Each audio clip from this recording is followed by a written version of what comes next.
you make reference to the idea that I have expressed about God consciousness becoming aware of itself through us, seeing the invisible and the visible as true worship, becoming an empty cup, a unified vision. So the question then is, are we saying then there is not an outer or an inner?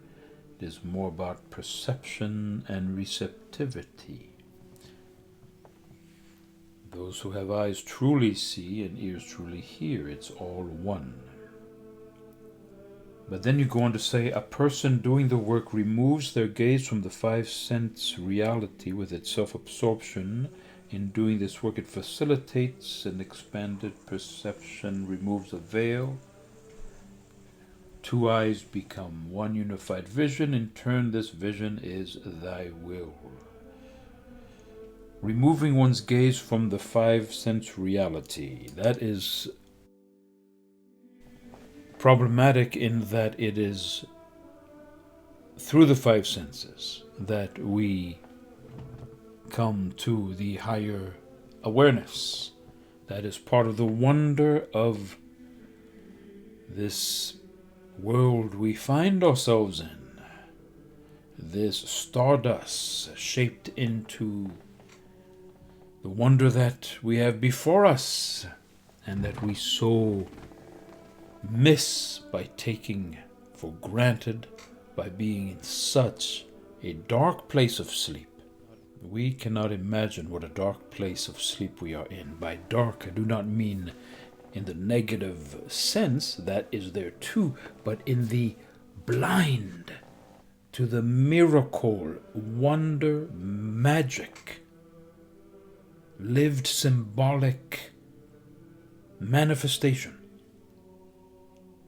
out of this stardust, these cosmic ingredients turned into not merely order, which in itself is an utter wonder, but beauty, delight, communication that then allows us, also created by the same thing, to see, witness, respond, be transformed by the encounter with. We do live in some form of an Alice in Wonderland, but in an infinitely expanded way.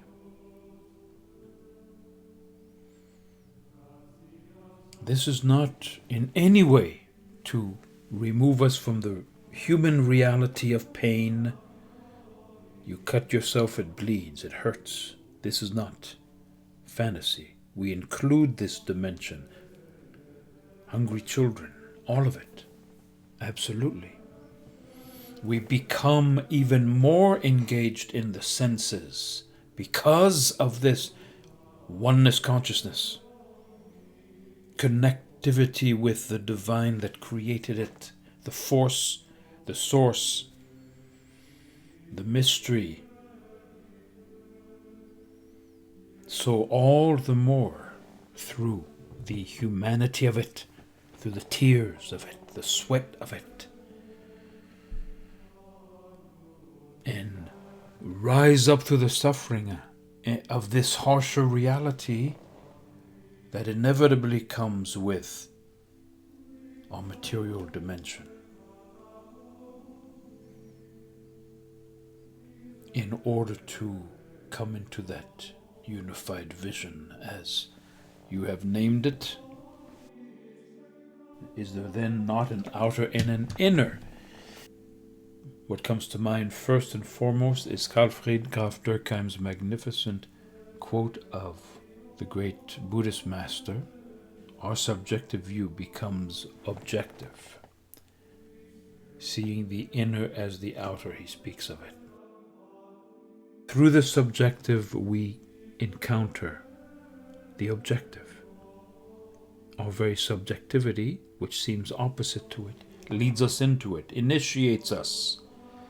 Therefore, there is an importance, a critical importance, to the seer, the witness, us, you, me, the individual. The subjective becomes part of the holy. And therefore, certainly there is the inner, that is to say, all the psyche dysfunctions, etc. But there's also the inner, which is temple of holy, itself holy. Because the holy considers it thus. Our personhood, the essential self, lives in eternity, is child of God.